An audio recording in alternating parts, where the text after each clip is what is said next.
Washington, D.C., June 22, 2025. The United States has officially entered the Israel-Iran conflict, with President Donald Trump announcing Saturday that U.S. forces conducted very successful aerial strikes on 3 Iranian nuclear sites: Fordow, Natanz, and Esfahan. In a Truth Social post, Trump declared that a full payload of bombs was dropped on the heavily fortified Fordow fuel enrichment plant, and all U.S. aircraft have safely departed Iranian airspace. Addressing the nation, President Trump hailed the operation as a historic moment for the U.S., Israel, and the world, warning Iran that if it fails to make peace, future attacks would be far greater. He stated that Iran's key nuclear enrichment facilities have been completely and totally obliterated, and credited a close working relationship with Israeli Prime Minister Benjamin Netanyahu for the success. The strikes, which reportedly involved US B-2 Spirit stealth bombers delivering GBU-57A-B massive ordnance penetrator, bunker buster, bombs and submarine-launched Tomahawk missiles, come after a week of intensified exchanges between Israel and Iran and stalled negotiations with European leaders.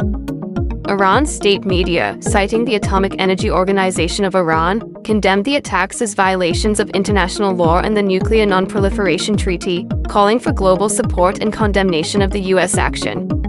Despite the Iranian claims of minimal damage to the deeply buried Fordow site, the International Atomic Energy Agency's chief, Rafael Grossi, noted severely damaged, if not destroyed, centrifuges at Natanz.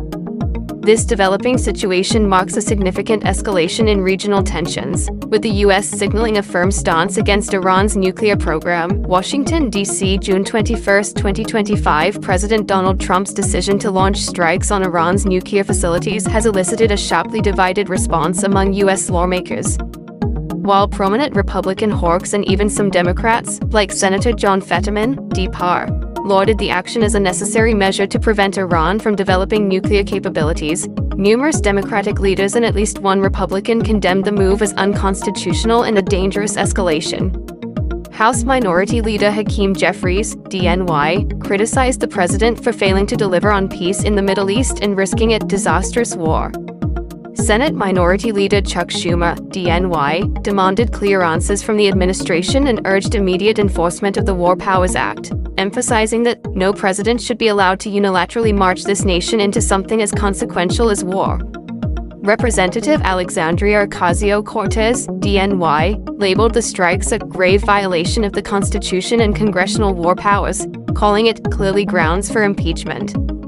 Republican Representative Thomas Massie, RK, echoed constitutional concerns, tweeting, "This is not constitutional." Conversely, Senate Majority Leader John Thune, RSD, expressed his support for President Trump's action to keep a nuclear weapon out of Iran's reach, while Senator Lindsey Graham, RSC, and Senator Ted Cruz, of Texas, commended the operation, with Cruz stating it significantly foreclosed Iran's ability to build a nuclear arsenal. Senator John Fetterman, D.Par., praised the bombing as the correct move, citing Iran as the world's leading sponsor of terrorism.